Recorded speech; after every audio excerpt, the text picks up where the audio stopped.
USA versus USSR, the nuke-fueled race to the moon. Picture this. It's the middle of the 20th century.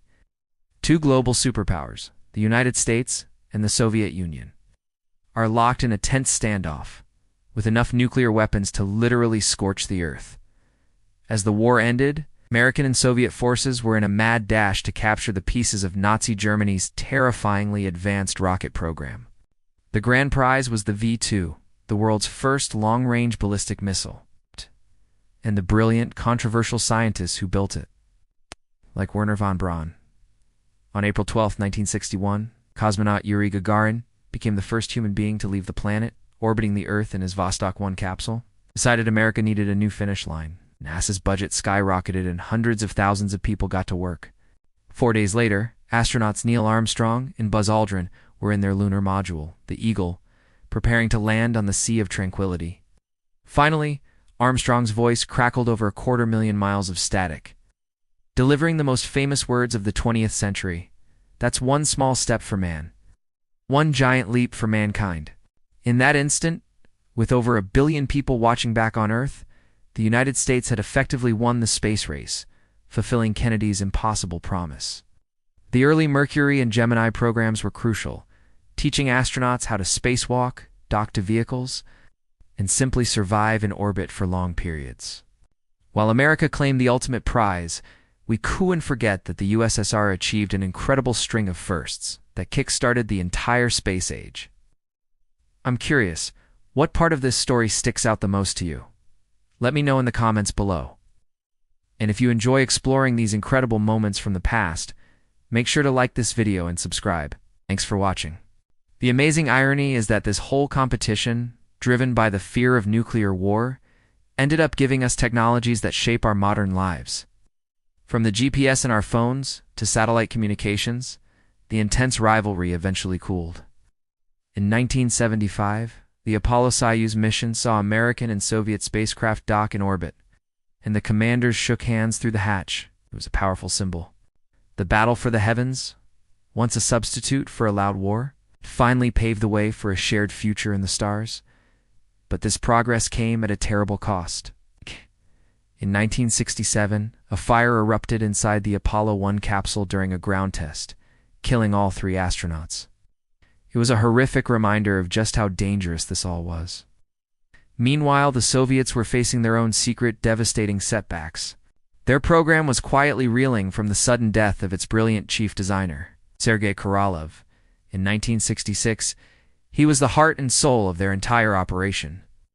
On top of that, their own massive moon rocket, the N-1, was a catastrophic failure, exploding in a series of fireballs on the launch pad between 1969 and 1972.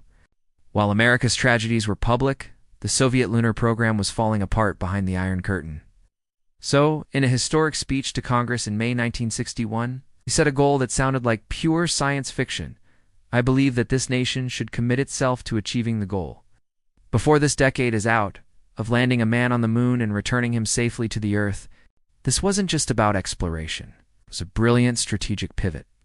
Kennedy chose the moon precisely because it was so ridiculously difficult. It reset the entire game, instantly wiping out the Soviets' early lead and forcing the race onto a new field, where America actually had a chance to win. It was an incredible feat of engineering and a massive propaganda victory for communism. The whole world saw it as proof of Soviet superiority. Pressure on the United States was crushing. Less than a month later, on May 5th, Alan Shepard became the first American in space. But his flight was a quick 15-minute hop up and down a huge step, but a far cry from Gagarin's full orbit. The Soviets had the first satellite, the first animal in orbit, and now the first man. America was losing, and it wasn't even close. Both superpowers quickly grasped a chilling truth. The same technology that could put a satellite in orbit could also drop an atom bomb anywhere on the planet.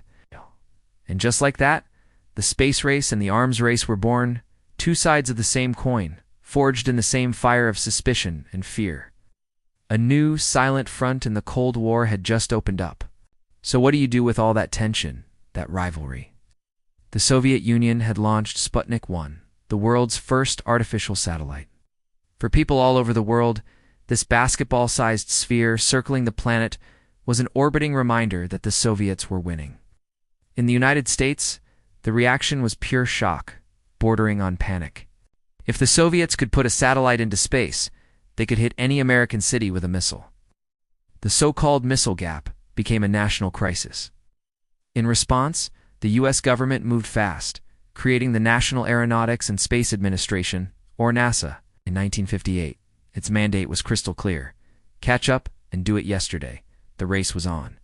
You take it to the ultimate high ground space? This wasn't just a friendly competition for scientific bragging rights. It was a desperate battle for the future. The same rockets that could deliver nuclear warheads were now aimed at the stars. This was a sprint to prove which ideology would define humanity's future, not just on Earth, but in the cosmos. The finish line, a place no human had ever set foot. The moon.